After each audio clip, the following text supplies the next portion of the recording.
Yeah, let's go ahead. This is going to take us into the softness of the sport. It's going to take us right into our first topic. So we have, are the kids too soft? And this goes into a multitude of things like burnout, the type of sets that they do when they're doing them, the mental toughness of kids. Let's just put it all in one. So you can take this wherever you want to go, Elvis. What do you think about the state of swimming? Are the athletes, are they too soft? So I think I saw it on an article posted on Facebook. Was it Mike Murray? Coach Mike Murray who posted it. Forgive me if I'm wrong. Shout out to Coach Mike. Yeah. Yeah. Texas dude, right? He's out in Texas. I think so. I don't know anybody. I this show is the most swimming research I've ever done in my entire life. And it's literally like, it's when I get here 10 minutes before we start shooting. Like, if it ain't technique driven, hey, we keep it real. If it ain't technique driven, like, I'm doing this for the culture. I have no clue what we're talking about. Anyway, so there's an article asking if the kids too soft. And I know back in the day, I saw an article where basically every generation has called the following generation too soft. So from, the World War II generation to the frickin' Gen X to the boomers to the millennials, and now the millennials are calling the Gen Z too soft, and now Gen Z's calling Gen Alpha. Every generation thinks the next generation is too soft. But is it too soft, or do they just have the advancements in life have made things easier? Like, am I too soft because I have a cell phone at the tip of my fingertips and I don't have to, I don't have to carry a calculator anywhere anymore? Or I can get news like that. I don't have to wait for the newspaper or, walk 2 miles to the store to get what I need, like back in the day. Are they too soft? I don't know. But I know I'm guilty of it. When I coached at Rollins College in Orlando, and it was right after my pro career. Like, there was a little gap. I was trying to decide if I should retire or not. So I went and coached for a season. And I just remember being in practice, and I would throw out these sets that I know personally weren't tough for me, but these kids were like dying. And I'm talking like 25 underwater, no breath, and they're not making it. we have girls on the sideline, like literally in tears, like they weren't going to make it. I was like, we're not stopping until you all make a 25 underwater.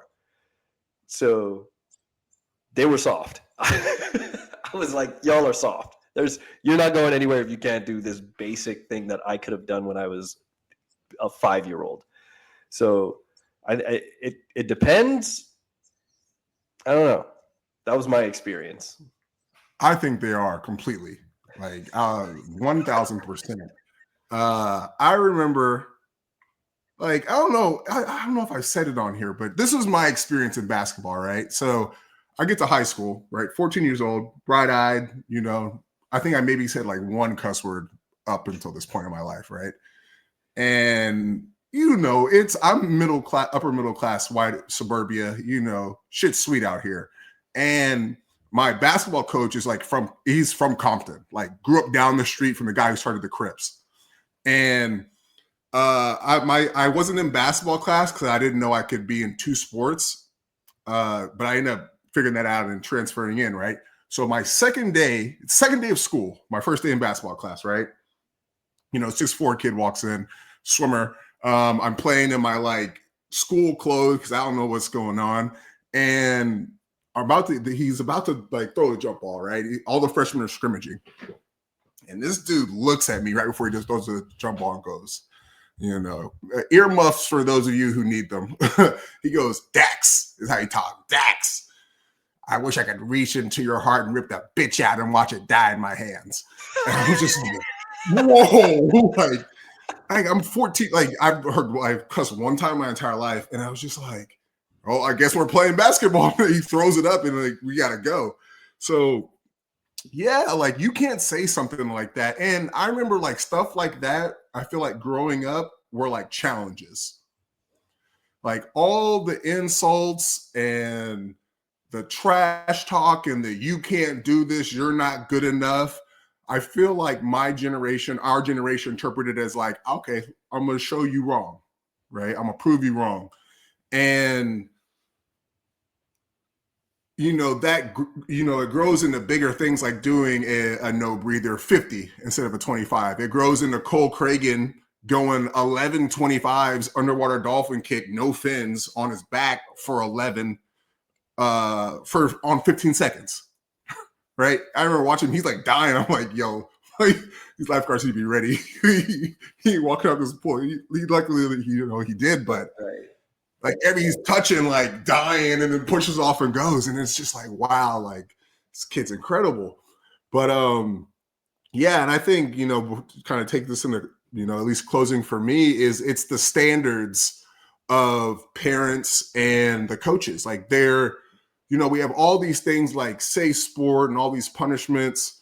Like you can even extrapolate this to like, on the internet, the guys are afraid to talk to girls, right? Or go on dates or whatever, right? It's this fear of what if, and you just gotta go, you grab your nuts and go. You know what I'm saying? Like just lay the standard down.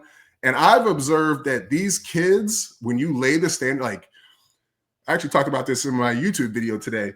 It's like it was expectations was the word this coach used. And if you look up the word expectations, it's like a non-actionable, like no action, nobody does anything word. It's just like, I hope it happens.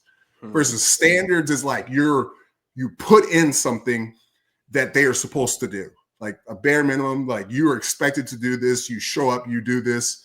And then boundaries was another one. Right. And it's like on a subconscious level, like you're setting yourself up for failure based on just your word choice. And I found that kids, like when you set up those barriers and standards, like they almost like feel like fiending for it. Yeah. Like somebody just be like it's almost a form of care, like when you set up those standards on somebody, it's like, yo, like, no, I know you don't want to, but I know you're better than this. And I'm not going to let you fail because I believe in you. You know what I'm saying? So are they soft? Yeah, but I think it's our fault and our fear around the repercussions. Yeah, it is. I remember while you were talking, I'll try to be quick since we ran out of time already. But it's only 6 minutes though. We're doing good. Yeah, true. I remember there was an article that Swim had posted. Sorry, I don't know what I'm supposed to say. There was an article that was posted online, and it was showing how Lochte was doing some underwater sets and no breathing. And then one of the comments was like, oh, he's setting such a bad example because of shallow water. What was it was some term like shallow water. Like hypoxic sometimes, right? Yeah, where I guess some kid had tried to do an hypoxic set and he drowned or, passed away or whatever. But yeah, I know you're talking about. Yeah. Yeah. So shallow water blackout. That's what they called it. Yeah. Yeah. So I know exactly what you're talking about. I remember my buddy Eric McGinnis, shout out to him. He said, like, how are these people going to judge Ryan Lochte and try to villainize him for doing what it takes to be great because it was risky. You will never be great if you don't do those risky things.